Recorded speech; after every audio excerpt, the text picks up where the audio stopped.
नमस्कार, प्रभा साक्षी पॉडकास्ट में आप सभी का स्वागत है।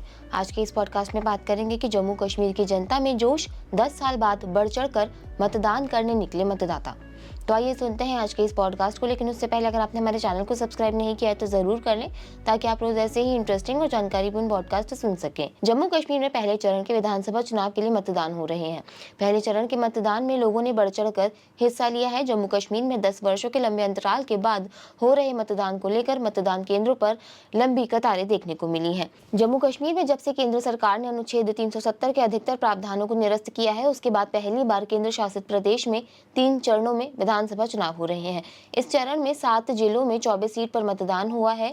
केंद्र शासित प्रदेश बनने के बाद और पिछले 10 वर्षों में जम्मू कश्मीर में यह पहला विधानसभा चुनाव है। गौरतलब है कि केंद्र सरकार ने 5 अगस्त 2019 को जम्मू कश्मीर को विशेष दर्जा देने वाले अनुच्छेद 370 को निरस्त कर दिया था। इसके बाद जम्मू कश्मीर को राज्य की जगह 2 केंद्र शासित प्रदेशों जम्मू कश्मीर तथा लद्दाख में विभाजित किया गया था। इस कदम के बाद जम्मू कश्मीर में विधानसभा चुनाव हो रहे हैं। अधिकारियों के अनुसार मतदान शुरू होने के पहले 2 घंटों में 11.11% मतदान दर्ज किया गया। अधिकारियों की माने तो महिलाएं और बुजुर्ग मतदाता सुबह ही मतदान केंद्र पहुंचे और मतदान में बढ़ चढ़कर हिस्सा लेते दिखे। चुनाव आयोग के अधिकारियों के अनुसार जम्मू कश्मीर में मतदान सुबह 7 बजे से शुरू हुआ है। इसकी शुरुआत से पहले ही कई केंद्रों पर लंबी कतारें देखने को मिली है।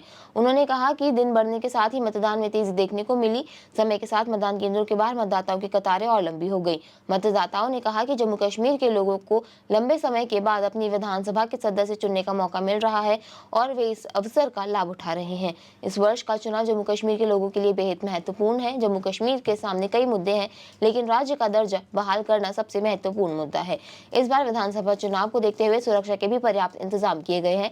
पहले चरण के दौरान सुचारू रूप से मतदान हो, इसके लिए 24 विधानसभा सीटों पर मतदान भी हो रहा है। इसके तहत कुल 90 निर्दलीय समेत 219 उम्मीदवारों की चुनावी किस्मत का फैसला 23 लाख से अधिक मतदाता कर रहे हैं। इस बार चुनाव अच्छे से हों, इसके लिए 3276 मतदान केंद्र बनाए गए हैं। यहाँ कुल 14,000 मतदान कर्मियों की ड्यूटी मतदान प्रक्रिया पर नजर रखने के लिए लगाई गई है। कश्मीर में इस बार चुनाव मैदान में कई प्रमुख उम्मीदवार हैं, जिनमें मार्क्सवादी कम्युनिस्ट पार्टी के मोहम्मद यूसुफ तारिगामी, अखिल भारतीय कांग्रेस कमेटी के महासचिव गुलाम अहमद मीर, नेशनल कॉन्फ्रेंस की सकीना ईटू, पीपुल्स डेमोक्रेटिक पार्टी के सरताज मदनी तथा अब्दुल रहमान वीरी शामिल हैं। पीडीपी की इल्तिजा मुफ्ती श्री गुफवारा बिजबेहरा और पार्टी की युवा इकाई के नेता वाहिद पारा पुलवामा से अपनी किस्मत आजमा रहे हैं। जम्मू से प्रमुख नेताओं में पूर्व मंत्री सज्जाद किचलू, खालिद नजीद सुहारवर्दी, विकार रसूल वानी, अब्दुल मजीद वानी, सुनील शर्मा, शक्ति राज परिहार और गुलाम मोहम्मद सरूरी, जो 3 बार के विधायक हैं और डेमोक्रेटिक प्रोग्रेसिव आजाद पार्टी द्वारा टिकट नहीं दिए जाने के बाद निर्दलीय रूप से चुनाव लड़ रहे हैं।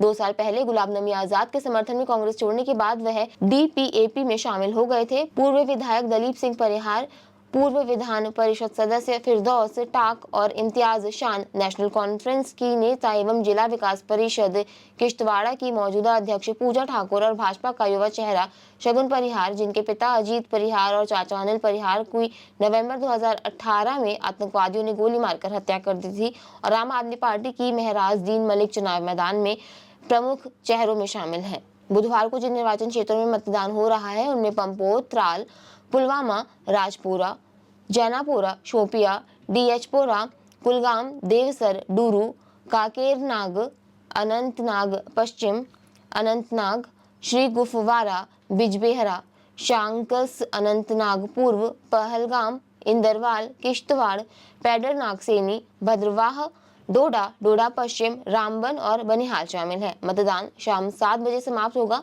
2 अन्य चरणों के लिए चुनाव के लिए मतदान 25 सितंबर और 1 अक्टूबर को होगा, जबकि मतगणना 8 अक्टूबर को होनी है। आज के लिए इतना ही। अगले पॉडकास्ट में किसी और मुद्दे पर देंगे आपको विस्तृत जानकारी। तब तक के लिए जुड़े रहें प्रभा साक्षी के साथ।